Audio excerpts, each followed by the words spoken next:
What's happening, folks? Back with another reaction, and we're back to start going through Frida's solo material, which is to say Anni-Frid Lingstad. I'm not sure that's how you pronounce it, but from ABBA. Once again, shout out to all the people who responded when I did the last live ABBA reaction. I was saying I'm sort of at a roadblock because some of the material that was available to me is temporarily unavailable, and I'm not sure about other parts of the catalog for both Frida and for Agnetha, and people responded and sent me a lot of material. So shout out to Adrian, shout out to Shafiq, as well as a few others. But we now have the first few albums from both of them ready to go, so we're going to start with Frida's first album, which is from 1982, and it is called, is it Something's Going On? Make sure I have that right. Yeah, Something's Going On, and the first tune is Tell Me It's Over.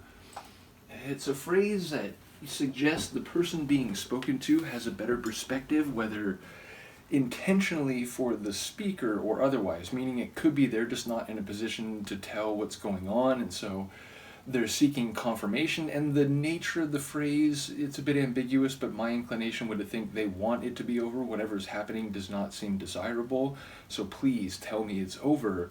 But again, you say that to someone who is in a perspective to tell you. Now, it could be that you're averting your eyes because you just can't bear to look, and in that respect, you might just be seeking confirmation before you even open up that sensory dimension again. So I'm curious what it might be, but it sounds like something unpleasant is happening, and the speaker is trying to confirm from another that it may be over and they can finally perhaps return to a normal situation. So let's find out if it has anything to do with that while Luca is being ridiculously adorable.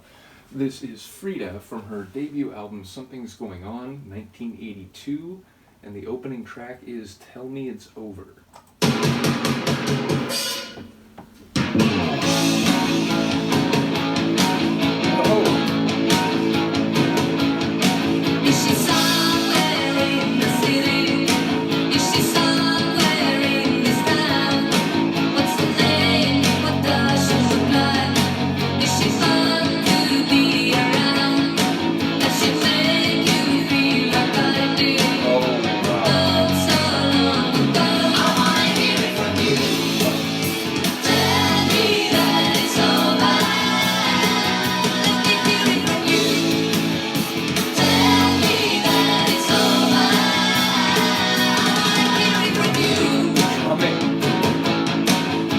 It's a bit heavier, like rockier than I would expect.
I have a general understanding of the situation, but the title phrase, I feel like I could take it a couple different ways. But it sounds like an ex, maybe. It sounds like someone who used to be involved with this guy, but now there's this other woman in his life, and the question, like, does she look at me with envy or with spite? And there's a sense of like she's now the woman in this person's life, and the speaker, the singer, is the former person. But it sounds like the title phrase could be, I want to hear, like, is it really, you're obviously off with this other person, but you've never officially, and you never said anything. So, like, tell me, like, I want to hear it straight from you. Is it over? So it feels like it could be sort of confrontational in that way. And in that regard, I suppose my thought about them wanting something to be over and, waiting to make sure that it is, it wouldn't be quite right. It's more about, like, I know this is over, but you never, like, had the courage to just come and tell me that it is. So, I'm coming to you now. Tell me, is it over? I want to hear it from you.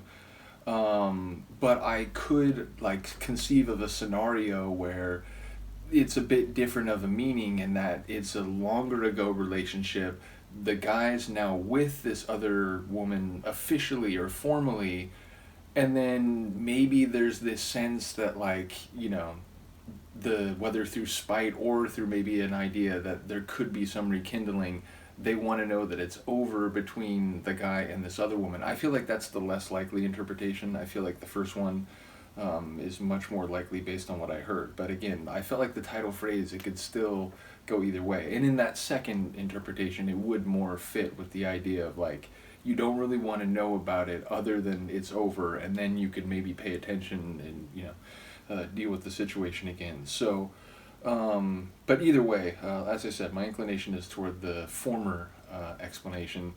And yeah, a lot going on sonically. A shorter tune, but one that had a lot in it. It had a bit heavier, like, guitar sound than perhaps I expected. Not that I really had any expectations sonically, but I suppose because I'm going into someone who is one of the main facets, they're all, like, main facets, which is to say it's like four jewels that are part of ABBA. But knowing that it's one of the members of ABBA, perhaps I was expecting something, I don't know, like, more, like, focused on the vocals specifically, but there was, heavier guitar, there was, like, some great drumming rolls and fills, there was the horns that came in the second half of the tune, so it was a rich palette of sonics. It wasn't just Frida's voice that, like, carried the track. So cool opener. Again, this is early 80s, so just wondering, like, the degree to which sonic variety we'll hear. Will we hear some tunes with perhaps more keyboard or, like, synth sounds, or is it more in the, like, pop rock or like vocal pop sort of vein? So I suppose we will find out these answers. I'm sure people will have comments, but again, we will experience the answer to the questions going through these tunes. Shout out once again to Adrian, to Shafiq. I'm, like, in the moment, I'm forgetting. There were like 4 or 5 people who were keen to make sure that we could start going through Frida and Agnetha sooner rather than later. So big shout out to all of you. Luca feels the same way. She's, like, sleeping even as I pick her up. It's ridiculous. In any case, let me know what you think. I'll see you next time. Peace.